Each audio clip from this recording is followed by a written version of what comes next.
saya mau berbicara tentang meditating the word. Merenungkan firman Tuhan. Katakan sama-sama merenungkan firman. Merenungkan firman. Katakan sama-sama merenungkan. Katakan pada kanan kirimu, kamu ngerti nggak merenungkan itu apa? Nah ya saudara ya. Kita bicara mengenai hal itu. Nah sebelum saya masuk di dalam merenungkan, saya mau jelaskan kepada saudara kenapa merenungkan firman Tuhan ini sangat-sangat penting dan sangat-sangat krusial di dalam pertumbuhan iman kita. Sangat-sangat penting. By the way saya ngelihat tempat ini full banget ya saudara ya. Nah mungkin bulan depan kita akan mengadakan survei, kita akan menambah jam kebaktian. Tapi kita pastoral team tidak akan menambah jam kebaktian tanpa rembukan dengan saudara. Tapi rembukan dengan 1.000 orang lebih itu susah. Itulah sebabnya kami akan mengadakan angket ya, survei. Bulan depan kita akan adakan, nanti ada beberapa opsi untuk jam berapa saja. Saya mau saudara berpartisipasi sehingga kalau kita buka kebaktian yang baru, saudara pasti agree, setuju untuk kita bisa sama-sama make sure tempat ini nggak terlalu penuh dan tetap saudara bisa beribadah dengan nyaman dan tetap saudara bisa jangkau jiwa karena begitu banyak jiwa yang membutuhkan Injil dan mendengar Injil. Setuju saudara ya? Oke, saya teruskan. Nah merenungkan firman Tuhan ini luar biasa. Itulah sebabnya saya mau berbicara dan mengingatkan saudara minggu pertama saya berbicara tentang apa? World view. Katakan sama-sama world view. Oke, world view itu bicara tentang apa sih? Cara pandang kita. Cara pandang kita itu sangat penting saudara ya. Boleh pinjam Nah, minggu lalu saya sudah memberitakan kepada saudara bagaimana cara pandang kita itu adalah lensa bagaimana kita melihat dunia. Sebelum saudara terima Yesus Kristus, lensanya bukan lensa Injil tetapi lensa dunia. Ya, puji Tuhan gak ada netizen yang mengkritik saya pakai kacamata hitam gitu ya pas lagi khotbah ya saudara. Tetapi saya mau menunjukkan ini supaya saudara tahu, ini saudara.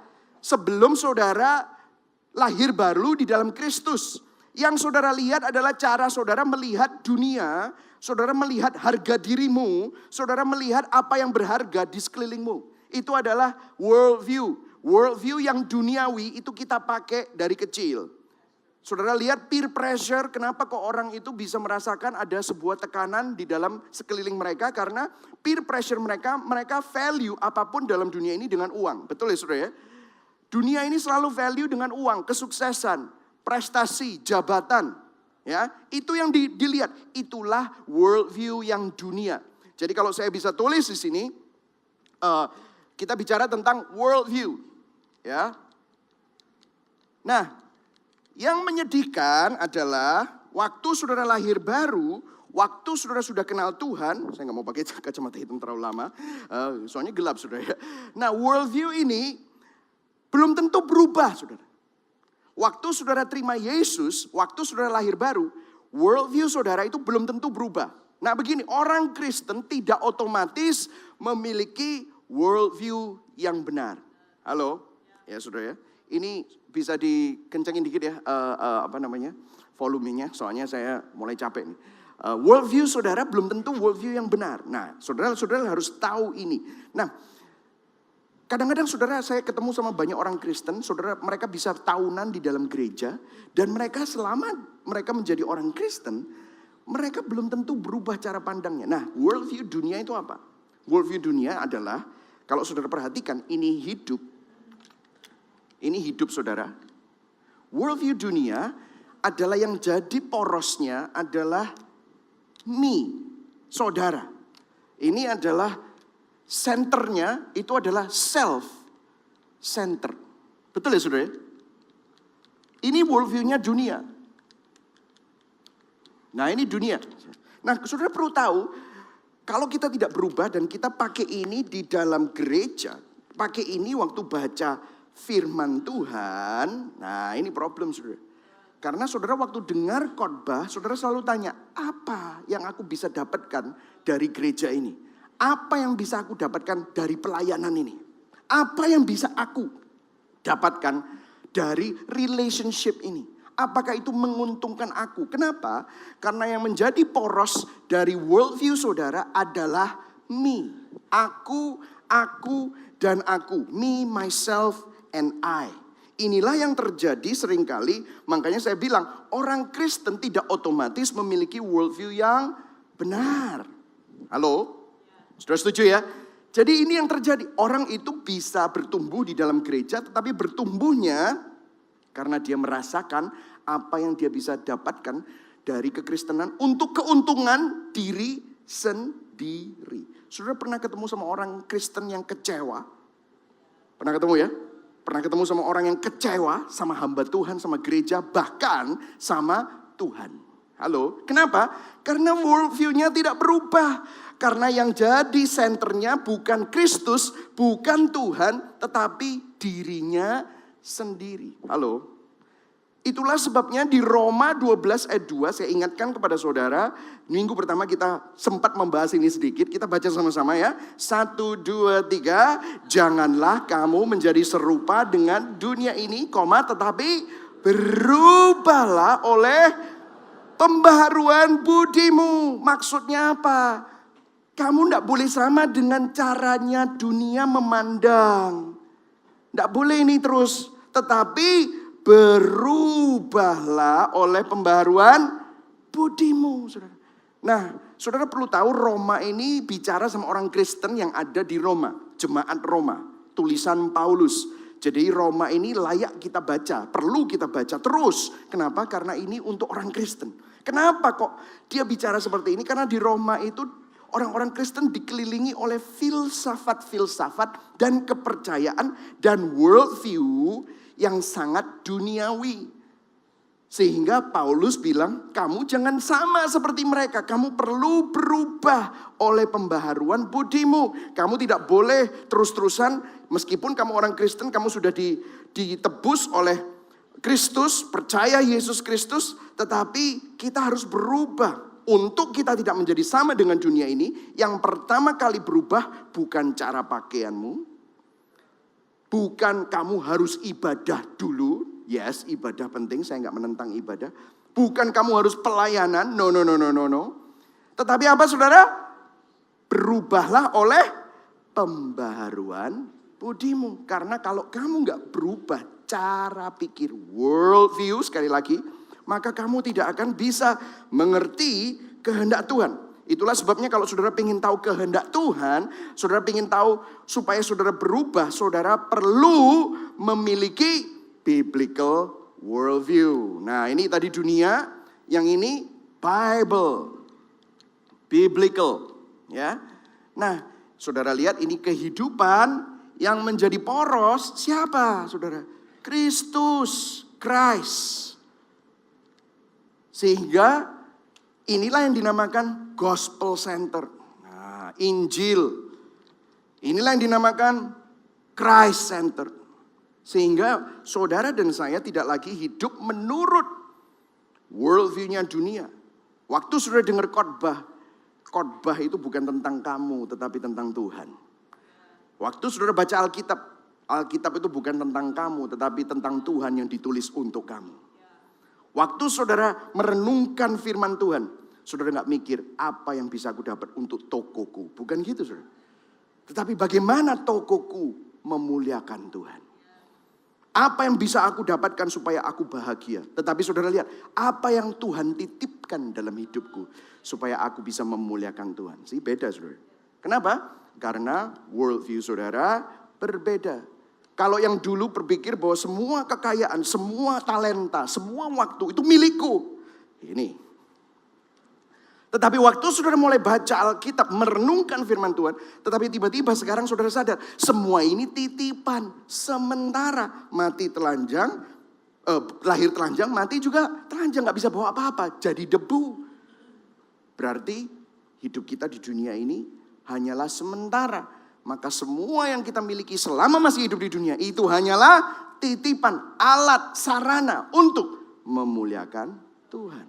Sehingga saudara waktu baca Alkitab, waktu saudara baca firman, saudara gak mikirin dirimu.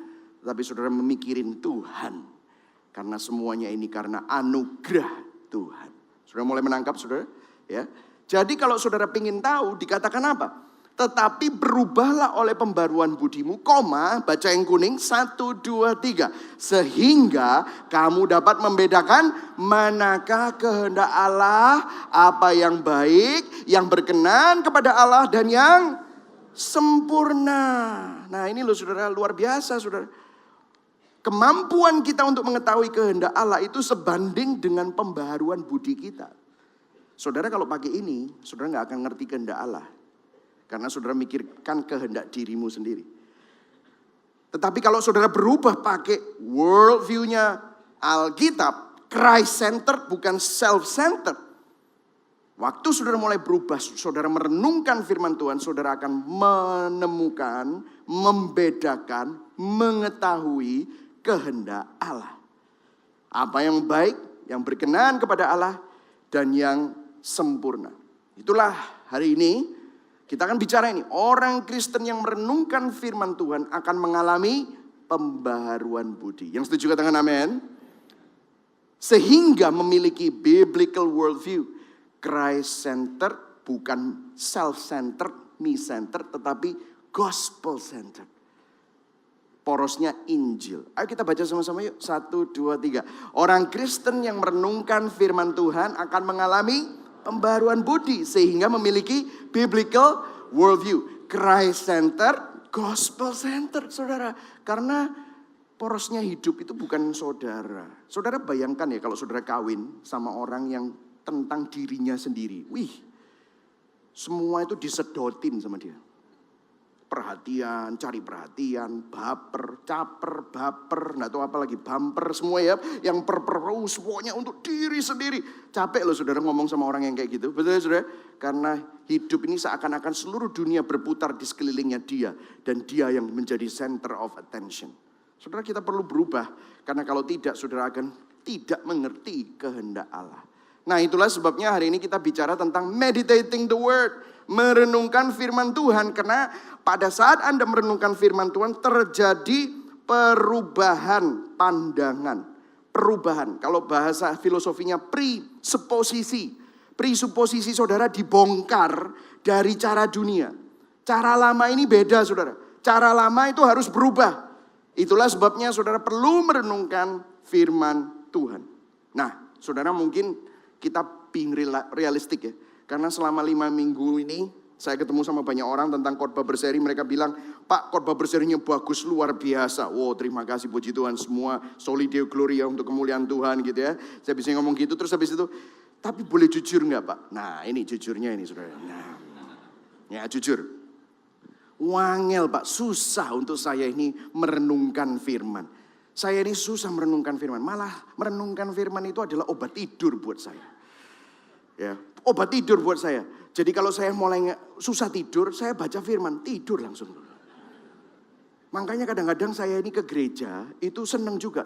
Daripada saya baca firman juga, sudah saya gak suka baca, saya senengannya diceritai. Pas diceritai, liar-liar pisan saudara. Wah, enak, waduh saudara. Dan waktu pulang, ini double blessing. Saya nggak merasa bersalah karena saya sudah ke gereja. Wah ini saudara, betul saudara. Ini ketawa-ketawa kenapa saudara? Oh, kok tepat? Aku juga merasa seperti itu. Mungkin saudara berpikir gitu ya saudara. Kok susah merenungkan firman Tuhan? Nah itu kalau saudara berasa seperti ini, saudara mungkin perlu shift ke sini loh saudara ya. Nah ini memang perjalanan karena apa? Kalau setiap saudara mungkin saat ini ada di sini, saudara sudah lahir baru, tetapi saudara perlu ada perjalanan untuk menuju ke sini. Yang setuju katakan amin. Ya. Nah, itu yang terjadi. Nah saudara, kenapa kok orang itu susah merenungkan firman Tuhan? Sebenarnya begini, saya mau kasih pandangan baru, oke? Pandangan baru, katakan pada kanan kirimu, bro ini dengerin, pandangan baru penting. Nah dengerin, beneran ini penting. Berapa banyak di sini, saya mau nanya sama saudara, khusus ini. Berapa banyak di sini pernah khawatir, takut dan cemas? Angkat tangan. Wah dia nggak angkat tangan, saya nggak pernah khawatir. Wah hebat. Angkat tangan, bener. Oke, semua ya. Berapa banyak di sini yang pernah khawatir, takut, dan cemas lebih daripada 1 jam? Oh iya, yes. Siapa? Oh ada yang saya cuma khawatir 5 menit, kemudian saya menemukan iman di dalam Yesus Kristus. Wah luar biasa saudara ya. Berapa banyak di sini, saya mau tanya, enggak usah angkat tangan kali ini. Saya yakin jawabannya semua. Pernah khawatir, takut, atau cemas, mikirin sesuatu lebih daripada 1 jam. Pernah saudara? Pernah. Saudara worry, saudara fear, saudara anxious. Saya mau kasih tahu kepada saudara, kalau saudara bisa khawatir, tahukah saudara, itu namanya merenungkan. Itu namanya merenungkan. Tetapi yang saudara renungkan adalah masalahmu. Betul atau tidak? Yang saudara renungkan adalah akun bankmu. Wih, merah ini. Tinggal 100.000 rupiah. Nah gitu. Sedangkan cicilannya masih 10 juta. Nah itu saudara pikir ya apa caranya gitu saudara ya. Saudara khawatir, takut, dan cemas itu sebenarnya merenungkan. Apa yang terjadi pada saat Anda khawatir? Khawatir itu sebenarnya Anda sedang merenungkan masalah Anda. Takut itu terjadi sebenarnya Anda sedang merenungkan kemungkinan-kemungkinan dari konsekuensi atas kekhawatiran-kekhawatiran yang Anda tadi renungkan. Betul ya? Cemas itu terjadi saat kita merenungkan hal-hal yang buruk yang kemungkinan bisa terjadi. Tetapi sebenarnya belum tentu terjadi. Betul atau tidak saudara? Saudara mulai mikir, masalah uang, wah gimana kalau gini, gimana kalau gitu, bagaimana kalau nanti begini. Masalah pacar, waduh nanti gimana kalau begini. Iya kalau dia cinta sama saya, iya kalau dia nggak begini. Waduh mateng kok nanti gimana kalau batal, waduh gimana kalau putus. Gimana nanti aku sendiri, nggak laku, terus gimana, nggak ada yang mau sama saya. Saudara khawatir, saudara takut dan cemas. Anda bisa berjam-jam nggak bisa tidur. Saudara bisa berjam-jam di depannya kalkulator, hitung-hitung, Mas Yombo hitungi tetap aja nggak berubah saudara. Mau saudara khawatirkan, mau saudara pikirkan, Anda sedang merenungkan masalah Anda. Halo? Betul ya saudara? Kita semua ini mestinya jago merenungkan. Kalau mau jujur. Tetapi yang kamu renungkan bukan firman Tuhan. Yang kamu renungkan adalah masalahmu dan pergumulanmu. Halo? Ya, mulai kepalanya mantuk-mantuk gitu saudara ya. Ya. Nah saudara saya mau kasih tahu saudara. Kalau kita bisa khawatir maka sebenarnya kita mampu merenungkan firman Tuhan. Itulah sebabnya kita akan menyimak. Nanti ada beberapa ayat yang akan kita baca. Dan saudara kita akan lihat. Yang perlu kita lakukan adalah mengganti bahan perenungan kita. Amin. Yang setuju katakan amin.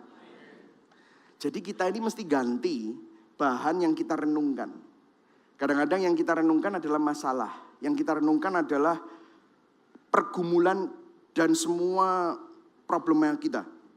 Kita mesti ganti. Supaya nanti yang keluar adalah suatu pikiran-pikiran yang baru dan iman dan pengharapan. Kita akan baca beberapa ayat depan. Ya saudara. Di Mazmur 1. Ini ditulis oleh Daud. Dan Daud sebenarnya juga bukan psikolog. Dan Daud ini hanya melalui pengalamannya dan diilhami oleh Roh Kudus menuliskan ini kepada kita dan kita bisa belajar sesuatu. Kita baca sama-sama di Mazmur 1 ayat 1 ya. Ayat yang pertama. Ya, kita baca yang kuning terus langsung yang di garis kurung ini langsung kita lompati langsung aja orang ya. 1, 2, 3. Berbahagialah orang yang tidak berjalan menurut nasihat orang fasik, yang tidak berdiri di jalan orang berdosa, dan yang tidak duduk dalam kumpulan pencemooh. Yang pertama adalah saya mau ambil perhatian kita kepada kata-kata berbahagialah. Katakan sama-sama, berbahagialah. Nah berbahagialah itu dalam bahasa Inggrisnya blessed. Jadi bukan hanya berbahagia tetapi diberkatilah. Nah lihat, begitu ngomong berkat, langsung kita pakai ini. Apa yang dipikirin kalau saudara ngomongin berkat? Nah, itu ada yang bilang, oh cocok banget ya kacamata gini terus gini ya. Wah yang dipikirin apa? Oh berkat materi, mobil, aset, emas, berlian. Ya kan saudara? Itu yang dipikir. Saudara tahu artinya.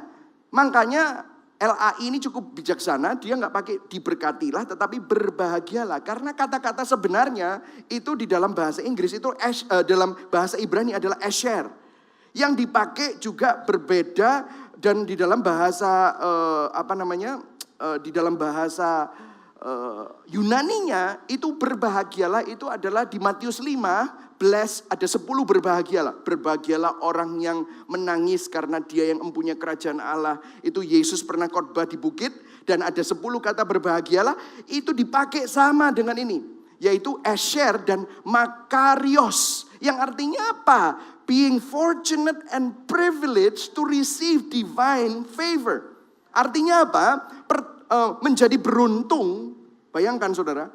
Saudara ini orang yang beruntung dan istimewa karena merasakan pertolongan dan kebaikan Tuhan. Itu artinya. Being fortunate and privileged to receive divine favor. Kalau saudara melihatnya dari kacamata reform, saudara sadar kamu ini mestinya gak layak dipilih. Tetapi hanya karena anugerah Tuhan, saudara dan saya dipilih oleh Tuhan. God elect you. Kita ini mestinya mati karena dosa-dosa kita dan layak masuk neraka. Tetapi karena kasih karunia Tuhan, karena kasih dan rahmat Tuhan yang begitu besar, Dia memilih saudara. Itulah saudara merasa, wih aku beruntung ya Tuhan memilih aku. Yes, kita ini sangat privilege, merupakan kehormatan. Saudara ini gak terhormat, tetapi dipilih, itulah sebabnya itu merupakan suatu kehormatan. Itulah Daud bilang, berbahagia aku ini. Kenapa? Asher, fortunate to receive divine favor. Menerima pertolongan dan kebaikan Tuhan. Jadi saudara diem aja ngomong berbahagialah Asher. Saudara bisa berabak, saudara bisa nangis. Kenapa? Kalau saudara tahu bagaimana jahatnya dan upah dosa itu adalah maut. Dan saudara lihat betapa mahalnya apa yang Tuhan lakukan untuk saudara. Untuk supaya saudara dapat diselamatkan. Saudara dapat menghargai. Tiba-tiba saudara mikir gini aja. Ini baru kata berbahagia.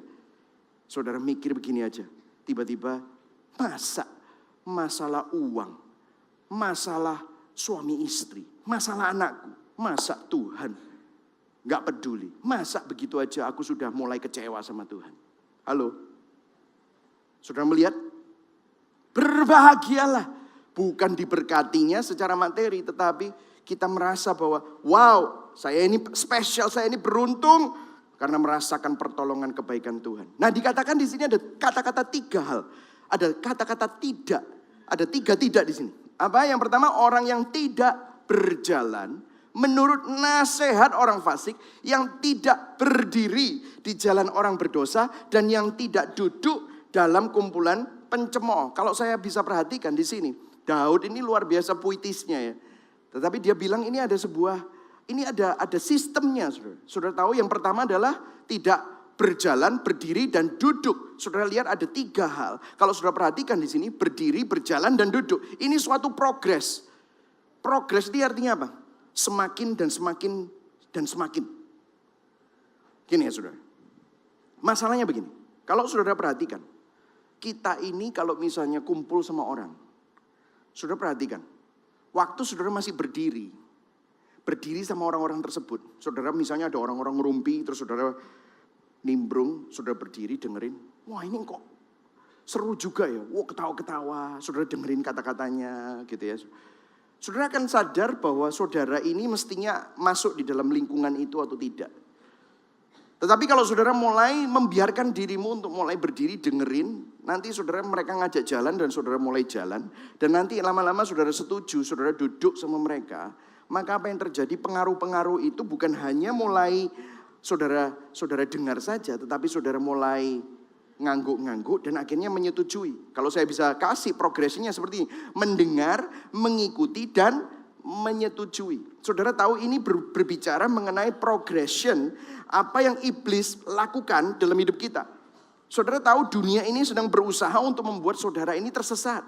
Dunia ini sedang membuat saudara ini, kalau saudara lahir baru, saudara ada sebuah pergumulan itu tiap kali kayak begini. Dang, dang, dang, dang. Ya, kadang-kadang seminggu sekali untuk ke gereja aja belum bomboan gitu saudara ya. Bahasa Jawane saudara ya, belum tentu. Apalagi tiap hari baca Alkitab. Waduh, ini ada pergumulan untuk lihat. Ada sebuah worldview, ada sebuah pertentangan. Dan kalau saudara lihat, firman Tuhan tadi dikatakan apa? Kamu berdiri, berjalan, dan duduk dengan nasihat orang fasik. Berdiri di tengah-tengah pencemooh. Akhirnya duduk di tengah-tengah pencemooh. Berdiri dan berjalan dengan orang fasik. Mendengarkan nasihat orang fasik. Mengikuti, akhirnya menyetujui. Saya kasih contoh ya saudara, saya kasih contoh. Lot, masih ingat Lot? Itu keponakannya siapa? Keponakannya Abraham, bapak orang beriman. Dekatnya bapak orang beriman belum tentu membuat Anda jadi beriman. Kalau Anda salah pergaulan, salah baca, salah mendengar. salah mengikuti. Lihat, Lot ceritanya di Kejadian 19. Dia apa? Berdiri, berjalan, dan duduk. Saudara tahu Lot itu gelisah karena apa? Dia merasa dirinya itu abnormal di kota Sodom dan Gomora. Yang normal gimana di Sodom dan Gomora? Semuanya laki sama laki, perempuan sama perempuan, bahkan manusia sama binatang itu have sex, saudara. Itu yang terjadi. Betapa kejinya sampai Sodom dan Gomora itu mau dihancurkan oleh Tuhan. Nah kalau saudara lihat dunia ini, saudara lihat ya, sekarang ini ada traditional lifestyle, ada alternatif lifestyle. Di Indonesia belum. Tetapi kalau saudara pergi ke Amerika, saudara lihat WC-nya itu ada laki, perempuan, terus ini tidak jelas, laki atau perempuan terserah gitu saudara. Jadi saudara bisa masuk ke WC yang ketiga, alternatif. Kalau saudara dulu mengadopsi anak, saudara tidak bisa mengadopsi kalau saudara itu nggak jadi papa dan mama. Tetapi sekarang papa dan mama, kalau saudara punya suami dan istri dan punya anak, itu namanya traditional family. Bayangkan, tradisional itu apa? Kuno. Iki wis ketinggalan zaman. Terus ada single family. Single family itu single parent family. Kamu bisa adopsi juga. Kalau kamu nggak punya papa atau nggak punya mama atau istri atau suami, single parent bisa adopsi. Nah sekarang ada yang modern, tradisional sudah kuno ditinggalkan. Sekarang alternatif family. Itu apa? Papa sama papa, mama sama mama. Saudara bilang, mosok sih. Saudara tunggu aja. Dunia ini sedang berusaha untuk membuat kita pakai ini loh. Open minded katanya. Kita harus open minded. Saudara nggak tahu 20 tahun lagi anakmu sudah melihat hal itu yang normal. Apa sih normal? Normal itu bilang gini loh. Lah semua orang ngelakuin dan mereka enggak apa-apa. Ya aku juga ikut. Langsung saudara mikirnya apa? Suap, ya kan? Bisnis gak jujur. Semua. Saudara pernah ketemu sama istri-istri? Ketemu sama suami-suami sekarang? Yang gaul? Biasa. Kalau kita selingkuh tuh biasa. Asal kita mesti selingkuhnya pinter. Wah. Ini ngomongan cowok-cowok ini kayak gini. Kita harus melihara yang bersih. Ngomong ini ngomongan beneran saudara. Kok pendeta tahu? Ya ngobrol-ngobrol sama teman-teman dulu. Waduh ini parah. Sekarang itu new normal. Normalnya begitu. Dunia ingin push. Normal itu makin lama makin gelap. Saudara berdiri, berjalan dan duduk. Saudara pakai worldview yang mana? Halo? Ini sesuatu yang sudah biasa saudara. Jadi ini yang sedang dipush oleh iblis. Tapi firman Tuhan bilang apa? Berbahagialah orang yang tidak berjalan menurut nasihat orang fasik, yang tidak berdiri di jalan orang berdosa, yang tidak duduk dalam kumpulan pencemooh. Ini luar biasa sekali saudara. Dan lihat. Saya berusaha untuk supaya saudara ini sadar bahwa ini real. Ini real. Kalau saudara nggak berubah dari sini ke sini, maka saudara nggak akan bisa ngerti kehendak Tuhan. Saya berdoa supaya saudara dapat sadar bahwa hidup saudara nggak seperti itu. Terus selanjutnya apa? Ayat yang kedua. Kita baca sama-sama. 1, 2, 3.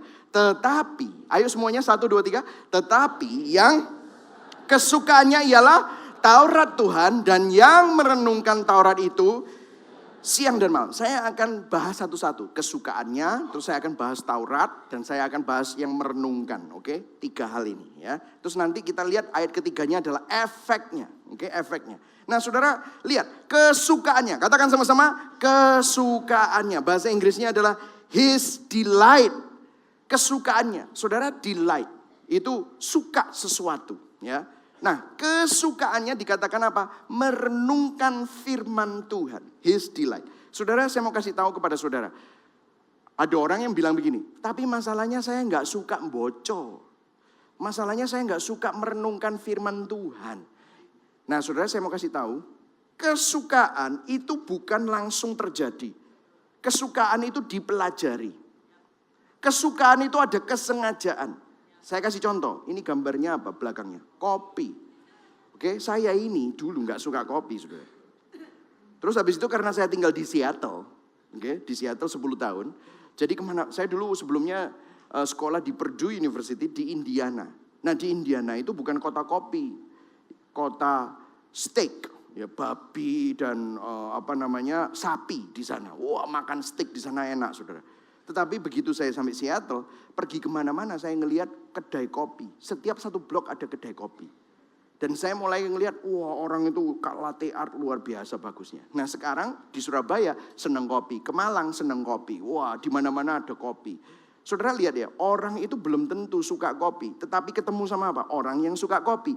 Terus ngomongin tentang kopi. Habis itu mulai orang yang senang kopi itu nunjukin alat-alatnya. Terus dicobain dan mulai nyoba.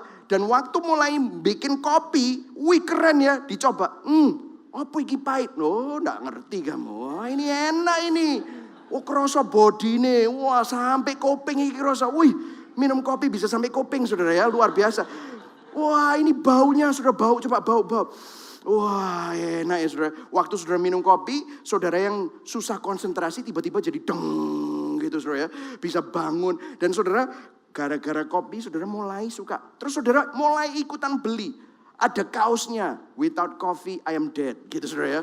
Tanpa kopi saya mati gitu saudara ya. Wah mulai pakai kaosnya keren gitu ya. Oh ternyata kopi itu ada modelnya sendiri. Orang-orang pakai kopi, seneng kopi itu bajunya kayak gini. Akhirnya saudara beli baju orang-orang yang seperti itu. Mulai beli alat, mulai nyari biji kopi. Nyoba biji kopi Sumatera, Jawa, Ethiopia, Guatemala. Saudara mulai coba. Akhirnya saudara dari tidak suka dibiasakan kumpul berdiri jalan duduk ngomongin kopi. Akhirnya jadi suka kopi.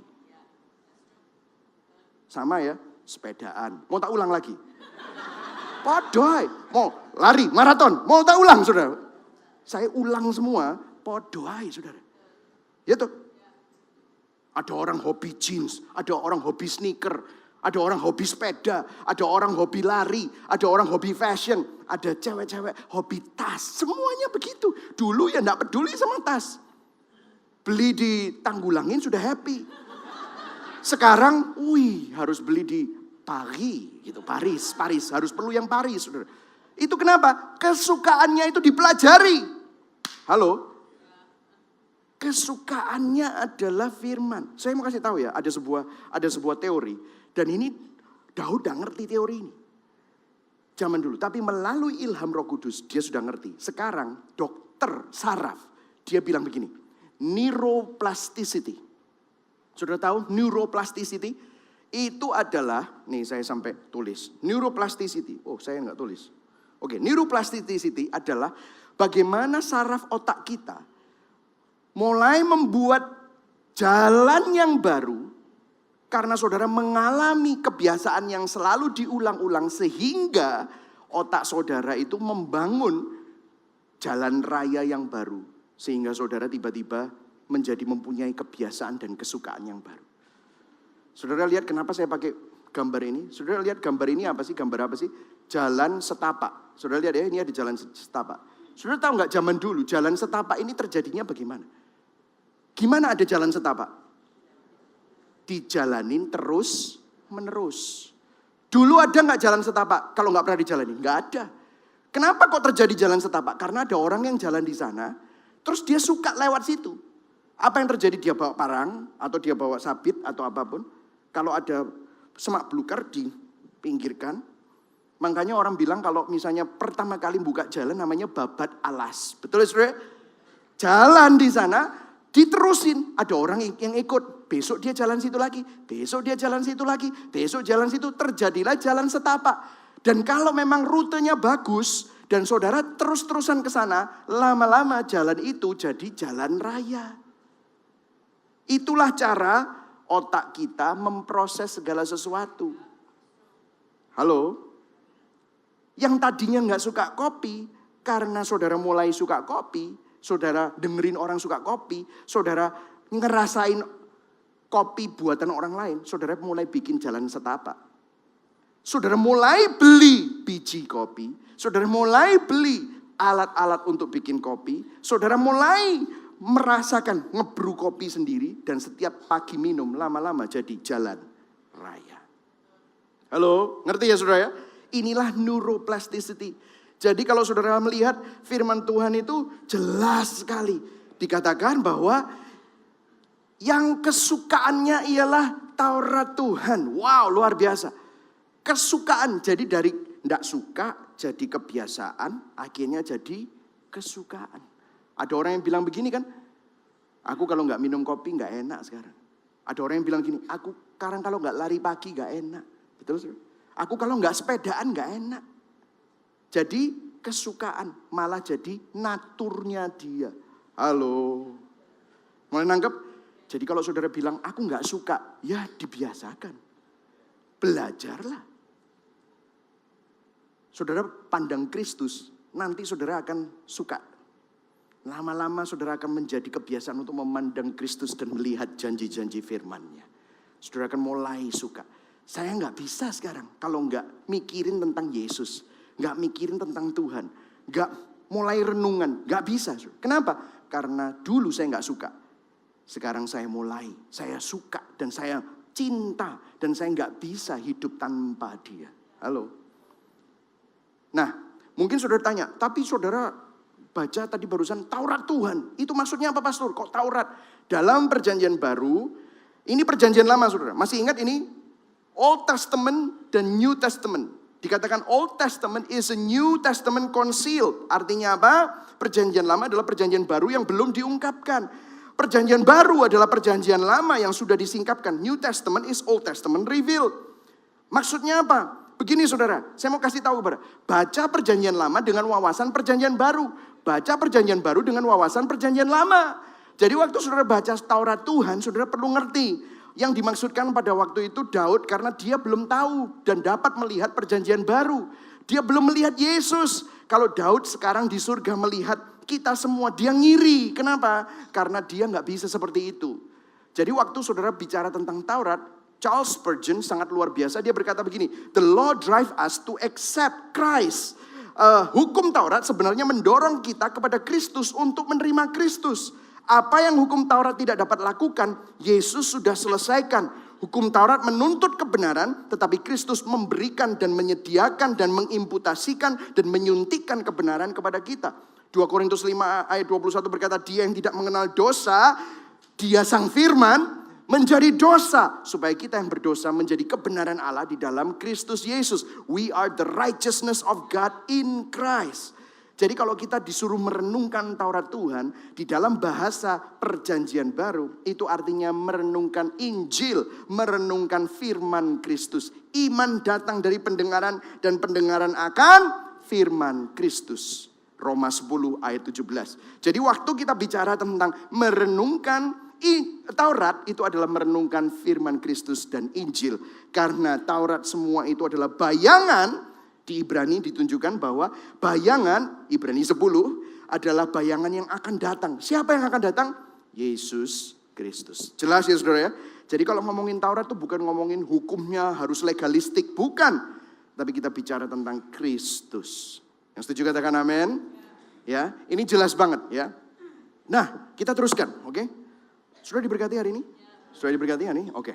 Terus dikatakan apa? Yang kesukanya ialah Taurat Tuhan dan yang merenungkan Taurat itu siang dan malam. Saudara merenungkan, kata-kata merenungkan. Katakan sama-sama merenungkan, oke? Ini adalah poin dari khotbah kita, oke? Hampir selesai saya. Ini ada dua bagian yaitu merenungkan. Habis ini saya kasih toolnya, oke? Toolnya kalau saudara mau, saudara dengarkan lagi nanti di YouTube. Saya kasih cepat saja. Dan ini memang mestinya seminar, saudara. Tapi saya nggak bisa punya banyak waktu. Saya cuma punya waktu 8 menit, oke? Merenungkan, saudara lihat gambarnya apa? Domba. Domba itu adalah hewan apa, saudara? Pemamah biak. Pemamah biak ya, hewan pemamah biak. Saudara tahu hewan pemamah biak itu ngapain? Perutnya ada banyak, saudara. Oh bukan perutnya ada banyak, maksudnya dalam perutnya itu ada ususnya, ada berbagai macam lapisan. Saudara tahu kalau mereka makan, apa yang terjadi waktu mereka makan? Mereka sudah makan, mereka habis itu duduk. Habis itu maaf ya, habis itu apa? Mereka duduk kunyah-kunyah toh. Nggak pernah mandek, kunyah, terus rahangnya kuat memang saudara, luar biasa saudara. Kalau kita, saya pernah makan permen karet, ya kalau di Amerika suka makan permen karet supaya mentosnya itu permen karet gitu. Kemeng ya saudara, kunyah terus. Tapi kalau mereka nggak kemeng, memang kerjanya begitu saudara. Apa yang terjadi waktu mereka duduk? Apa yang terjadi? Yang tadi sudah dimakan di perut, dikeluarkan lagi, dimuntahkan. Terus dikunyah lagi. Habis itu apa? Ditelen. Tidak lama kemudian dimuntahkan lagi. Terus dikunyah lagi. Saudara tahu, merenungkan bahasa Ibraninya itu sama dengan mengunyah memamak biak. Dalam bahasa Inggris diterjemahkan ruminate. Ruminate itu, ini saya sampai tulis nih. Ruminate artinya think deeply about something. Memikirkan sesuatu sampai dalam. Meditasi, meditate. Saudara habis dengerin firman ya, habis ini pulanglah dengan berkat dari Allah Bapa, Putra dan Roh Kudus. Amin. Keluar, seret, langsung kemana? Mangan di. Wah, makan cerah. Wah, sate, babi, nasi goreng, wah apa segala macam. Yang kita renungkan, loh saya nggak bilang itu tidak boleh. Saya juga makan begitu, saudara. Tetapi kapan kita merenungkan? Habis makan firman, kita perlu merenungkan lagi. Itulah sebabnya kita berikan semua cara untuk merenungkan firman Tuhan. App ada, recording ada, ringkasan khotbah dibaca lagi ada. Kalau saudara mau foto-foto, cek foto, taruh di Instagram boleh, dikasih hashtag. Habis itu saudara cari hashtagnya lagi, saudara renungkan lagi. Itu gunanya, saudara, bukan untuk dapat like ya saudara ya. Tapi itu gunanya begitu saudara. Jadi waktu saudara merenungkan itu saudara habis dengar, habis baca, saudara ulang lagi. Saudara ini loh, tadi kita kerjanya kalau khawatir ngapain? Merenungkan masalah. Gantian. Katakan pada kanan kirimu, gantian bro. Nah, gantian. Oke, katakan pada kanan kiri, beneran ini. Gantian, oke. Gantian. Yang kamu renungkan aja enggak duit. Terus aduh aku enggak punya duit. Masa depan suram gitu saudara. Bukan. Yang direnungkan tuh jangan itu saudara. Kita disuruh Tuhan untuk merenungkan firman, merenungkan yang kita dengar, yang merenungkan Kristus, merenungkan anugerah kasih karunia-Nya, merenungkan kebaikannya, merenungkan kebesarannya, merenungkan janji-janjinya. Yang setuju katakan amin. Yang setuju berikan tepuk tangan buat Tuhan. Amin. Ini yang direnungkan, saudara. Saudara lihat ini. Kita baca sama-sama yuk. Kita baca sama-sama ya. Yang atas dulu ya. 1, 2, 3. Takut dan khawatir muncul saat kita merenungkan. Katakan pada kanan gini, itu lu rungokno. Terus yang tadi dibilang, kon yo perlu ngrungokno, bilang gitu saudara-saudara. Podo. Takut dan khawatir muncul saat kita merenungkan masalah. Coba baca bawahnya, yang keras. 1, 2, 3. Iman dan pengharapan muncul saat kita merenungkan. Amin. Yang setuju katakan amin. Iman dan pengharapan muncul saat kita merenungkan firman Kristus. Yang luar biasa ya orang Kristen ini ya saudara ya. Waktu kita mulai merenungkan firman Kristus. Saya ini pernah ketemu, dia bilang gini, ada orang-orang yang bilang, Pak saya ini sejak mulai dengerin gospel, mulai ngerti Injil, pakai kacamata Injil, enggak pakai kacamata dunia. Saya tenang, tapi bisnis partner saya marah sama saya. Loh kenapa? Kamu tuh kok tenang terus sih? Kamu tahu nggak? Kita ini perlu khawatir. Kalau bukan kita yang khawatirin bisnis kita, siapa lagi? Wah ya kan, bener ya. Saudara, ibu-ibu pernah ketemu gak sama ibu-ibu yang kamu tuh loh kok percaya banget sih sama bojomu. Kamu tuh perlu khawatir loh sama bojomu. Kalau bukan kamu yang nguatirin bojomu, dia setia atau tidak, siapa yang mau nguatirin? Moro-moro hilang, ucul gitu aja gitu. Betul gak saudara? Pernah ketemu sama orang-orang seperti itu? Banyak saudara. Kadang-kadang kita khawatir, kenapa kok kita tidak khawatir? Nah coba. Bingung kan? Halo, betul gak? Kenapa kita khawatir kok gak khawatir lagi ya? Saudara, let me tell you something. Kalau saudara sudah tidak khawatir lagi, berbahagialah. Artinya saudara punya iman dan pengharapan hanya pada Kristus. Amin saudara? Amin. Iblis ini kurang ajar saudara. Iblis selalu, loh kamu kok gak khawatir lagi? Kamu perlu khawatir. Saudara saya mau kasih kesaksian kepada saudara. Sejak China dan Amerika trade war, saya terus terang khawatir. Saya dan istri khawatir. Kenapa? Bisnis saya itu memang ini ekspor impor. Dan pada waktu itu kita hitung-hitung, waduh ini kena tarif, waduh untungnya hilang, kita khawatir saudara. Tetapi pada waktu khawatir, waktu dengar firman, baca firman, kita diingatkan, bisnismu itu datang dari mana? Tuhan. Oh iya. Kalau misalnya bisnismu sampai harus tutup, saya berdoa Tuhan jangan sampai. Tetapi kalau memang Tuhan izinkan, artinya kita harus belajar untuk hidup sederhana dan hidup irit. Mungkin perlu pindahkan sekolah anak-anak. Karena mungkin kita nggak bisa. Tetapi saya percaya Tuhan, kalau ini memang bisnis dari Engkau, maka Tuhan akan pelihara juga. Bukan berarti kita enak-enakan santai-santai sembarang lah Tuhan. Enggak gitu, kita tetap kerja. Tetapi di dalam pekerjaan kita, di dalam kerajinan kita, kita tenang. Tetapi di dalam ketenangan kita, kita tidak malas. Saudara lihat, karena kita percaya pada Kristus. Sehingga saudara tahu, ada orang bilang, oh gampang, supaya nggak kena tarif. Gantiin aja codingnya diganti. Tenang, nggak ada yang tahu. Ada jutaan kontainer masuk ke Amerika, nggak ketahuan nggak. Saya bilang sama istri, kalau sampai kita melakukan itu, saya tiap minggu khotbah di sini. Yesus baik, bojo. Codingnya diganti, Tuhan memberkati. Berkat saya dapatnya dari nipu. Halo?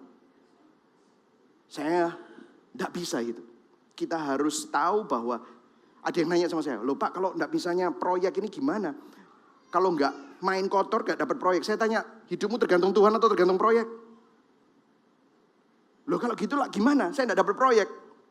Berdoa sama Tuhan, minta sama Tuhan. Tuhan buka jalan supaya saya kalau perlu enggak perlu kerja seperti ini lagi. Wah berat. Wah kan gitu saudara, berat. Saudara harus tahu hidupmu itu ada di tangan Tuhan. Yang setuju katakan amin. Kalau saudara nggak berani mulai melangkah karena saudara mulai ganti, saudara tidak akan pernah mengalami kebaikan Tuhan dan mujizat Tuhan. Saudara saya mau kasih tahu ya, dengan cara yang luar biasa, Tuhan buat sesuatu yang berbeda di dalam bisnis kami. Sehingga kami mengalami sesuatu yang kita tidak alami sebelumnya. Kita sampai duduk berdua, tenger-tenger. Ini kalau bukan Tuhan itu tidak mungkin. Kita nggak pinter kayak gitu. Tapi somehow Tuhan yang buka jalan. Somehow Tuhan yang buka jalan baru. Sehingga ada channel baru. Tuhan buka jalan, ada bisnis baru. Wow. Sekarang saya nggak bisa bermegah. Ini semua karena Tuhan. Halo. Iman dan pengharapan muncul saat kita merenungkan bukan masalah kita. Tetapi merenungkan firman Kristus. Lihat. Hampir selesai saya. Wih ini sudah selesai mestinya. Tapi saya harus cepat nih. Mazmur 1 ayat 3. Kita baca sama-sama. 1, 2, 3. Seperti pohon yang ditanam di tepi aliran air. Yang menghasilkan buahnya pada musimnya. Dan yang tidak layu daunnya. Apa saja yang diperbuatnya berhasil. Wah seneng kalau berhasil. Wah berhasil. Mikirnya apa? Mikirnya duit. Mikirnya perusahaan luar biasa. Aset gitu lagi. No.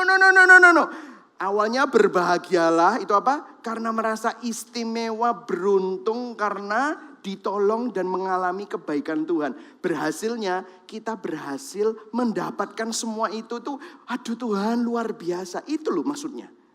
Jadi bukan pakai Patek Philippe, Rolex, berlian segala. Bukan itu saudara. Itu kita pikirannya seperti itu ya. No. Seperti pohon yang ditanam. Ditanam itu artinya ada intensionalitas. Ada kesengajaan. Artinya saudara dulu gak suka, sekarang suka karena saudara belajar. Pohon ditanam itu ada secara sengaja. Anda punya biji, Anda hanya baru mempunyai potensi untuk memiliki buah.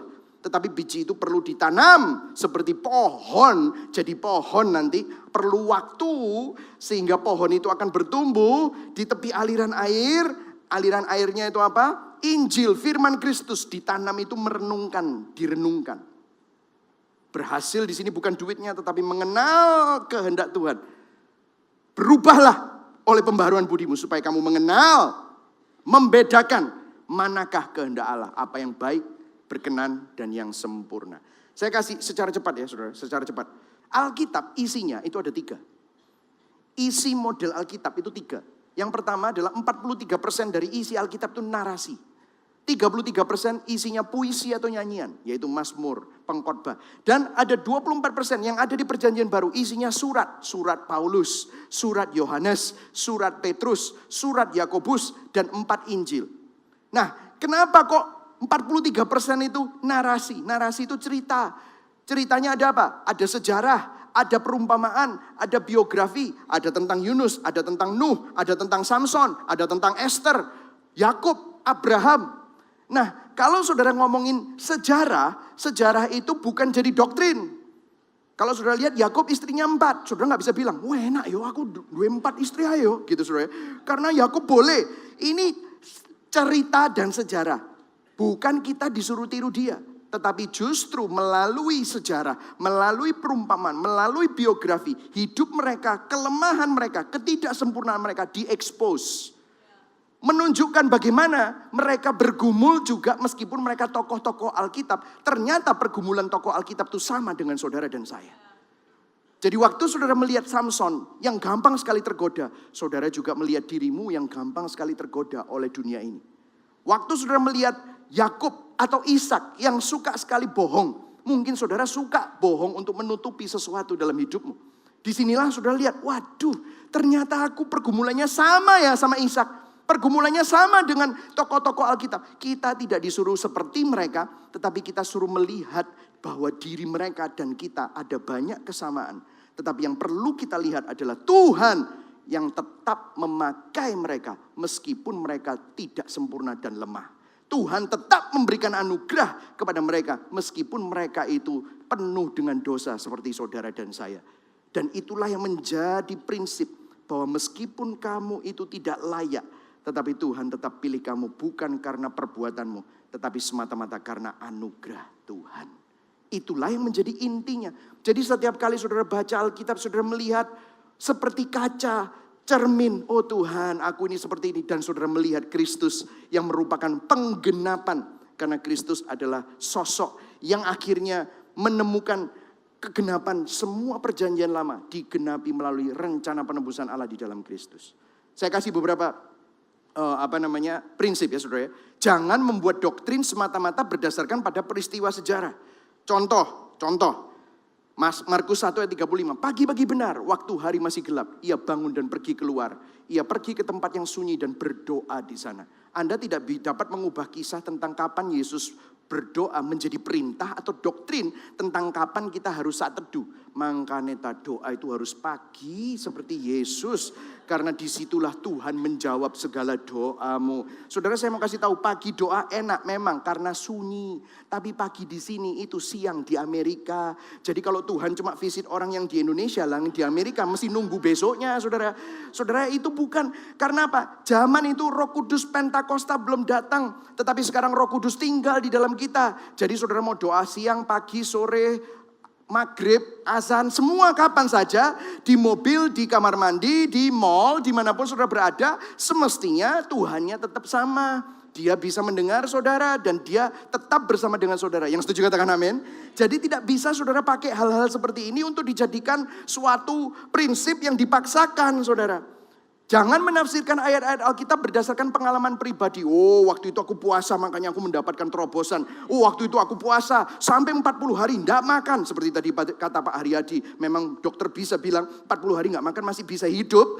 Itulah sebabnya aku dapat anak. Waduh, makanya kalau kamu punya anak, puasa 40 hari. Ini belum tentu saudara. Seperti Musa yang 40 hari berkeliaran di mana di padang gurun, bangsa Israel. Ya itulah 40 hari kita perlu menyiksa diri supaya Tuhan akhirnya menjawab doa-doa kita. Nggak bisa saudara.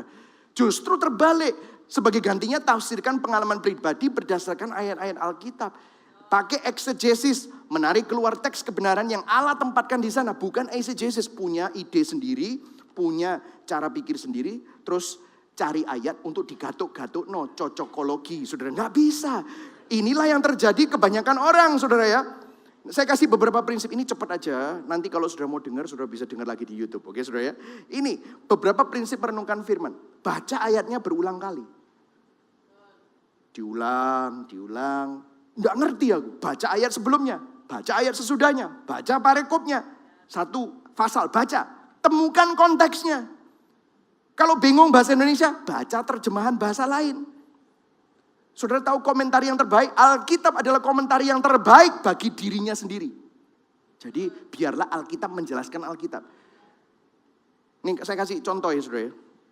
Caranya membaca Alkitab itu pakai penggunaan catatan kaki dan ayat referensi. Saudara tahu?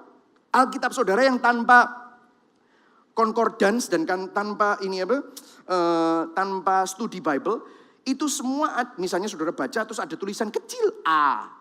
Saudara tahu itu A itu ada gunanya saudara. saudara pergi ke kakinya atau pergi ke samping ini ya, yang samping ini, saudara akan lihat, terus sudah ada begitu banyak ayat-ayat yang menjelaskan ayat yang tadi itu yang saudara baca. Mungkin saudara baca, gak ngerti aku. Kalau di situ ada tulisannya B, ada 1. Nah, coba saudara cari di kakinya. Di kaki, maksudnya di sini loh, saudara, bukan di kaki saya gitu, bukan.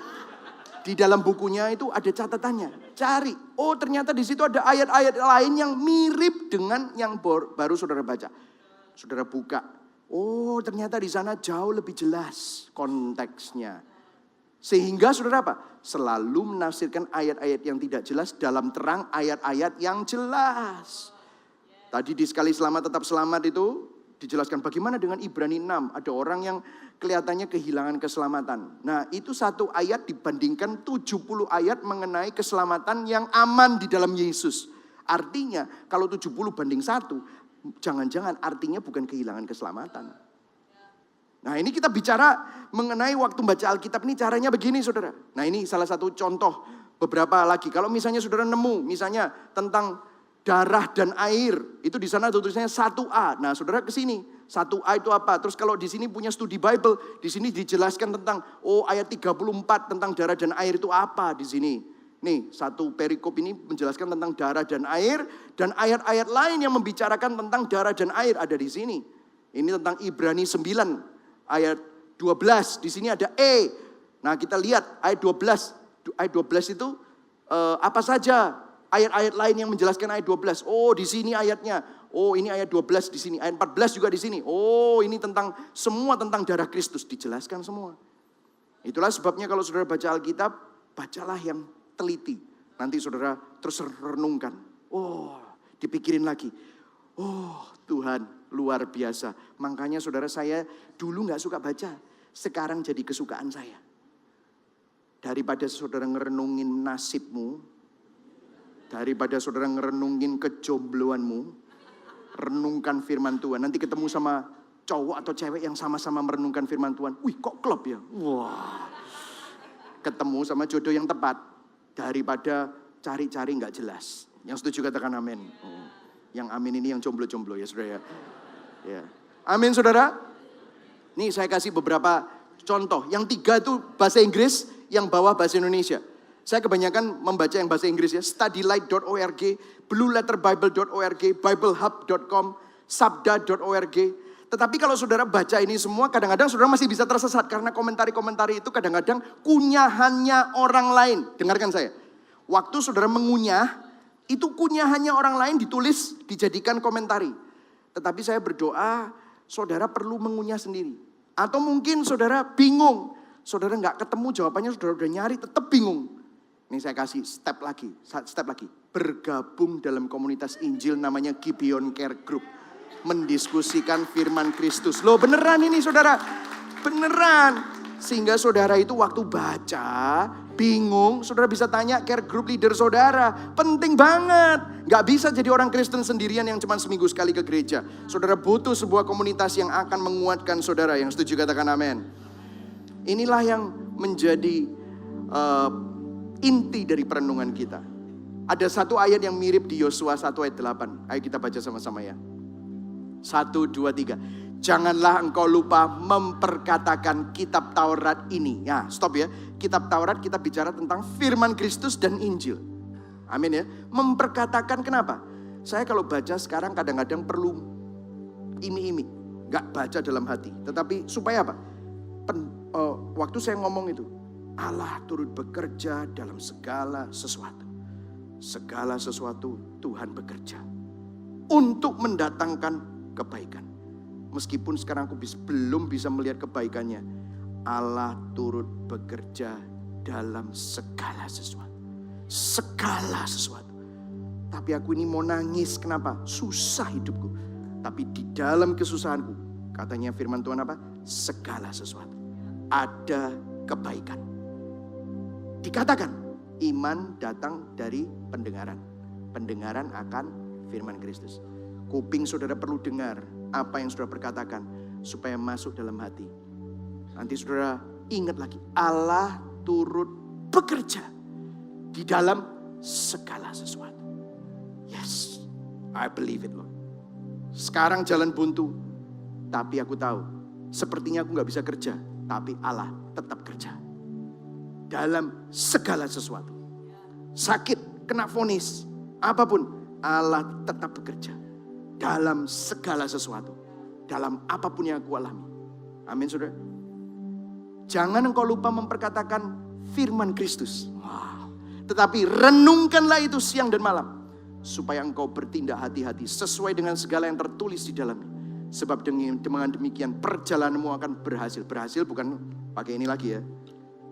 Bukan pakai ini. Berhasil itu saudara sadar.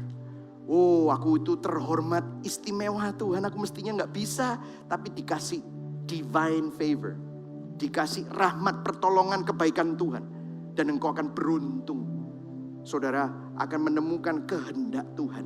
Aduh Tuhan, luar biasa. Saudara tahu Martin Luther bilang begini. If you want to interpret well and confident. Kalau saudara mau menginterpretasikan Alkitab dengan mantap dan jelas. Set Christ before you. Taruh Kristus di hadapanmu. Taruh di Kristus di hatimu. For he is the man to whom it all applies. Dialah sosok di mana segala sesuatu digenapi dan aplikasi itu semuanya ada di dalam Kristus.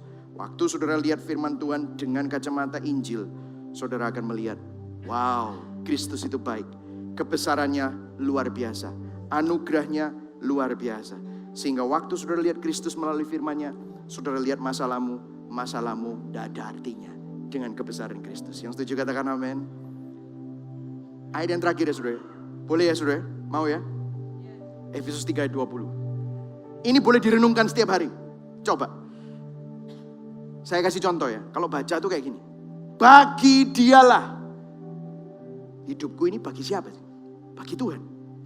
Yang dapat melakukan jauh lebih banyak. Lebih besar. Daripada yang kita doakan dan pikirkan. Oh ternyata yang kita doakan dan yang kita pikirkan, Tuhan bisa melakukan jauh lebih banyak. Kalau bahasa Inggrisnya greater than, lebih besar. Oh, aku percaya Tuhan. Berarti yang tak pikirkan ini penting ya. Betul, pikirkan firman Tuhan. Seperti yang ternyata dari apa? Kuasa yang bekerja di dalam kita. Oh, di dalam kita ini ada kuasa. Berarti apa yang saya pikirkan kalau yang saya pikirkan firman. Kuasa itu akan mengubah hidupku. Kuasa itu akan mengubah cara pandangku. Kuasa itu akan mengubah dari dalam keluar. Setuju saudara? Ini diucapkan. Terus habis itu saudara nyetir. Bagi dialah yang sanggup melakukan jauh lebih besar. Apa yang aku doakan, apa yang aku pikirkan. Seperti yang nyata. Sudah nyata loh ini. Dari kuasa yang bekerja dalamku. Ada kuasa yang bekerja. Amin, amin. Tuhan aku punya confident bukan atas diriku. Karena aku lemah. Tetapi atas kuasa yang bekerja dalamku. Wow. Saudara tiba-tiba saudara berubah. Saudara tiba-tiba punya, tidak takut, tidak cemas lagi. Padahal situasimu belum berubah. Padahal masalahmu masih ada. Tetapi saudara sudah kuat. Kenapa? Kuasa firman. Saudara ganti world view. Saudara ganti kacamata. Saudara ganti perenungan, saudara gak merenungkan masalahmu. Sekali lagi saya ingatkan, kalau kita bisa khawatir, maka sebenarnya kita mampu merenungkan firman Tuhan. Orang Kristen yang merenungkan firman Tuhan akan mengalami pembaruan budi, sehingga memiliki biblical worldview, Christ-centered worldview, gospel-centered worldview. Yang setuju katakan amin.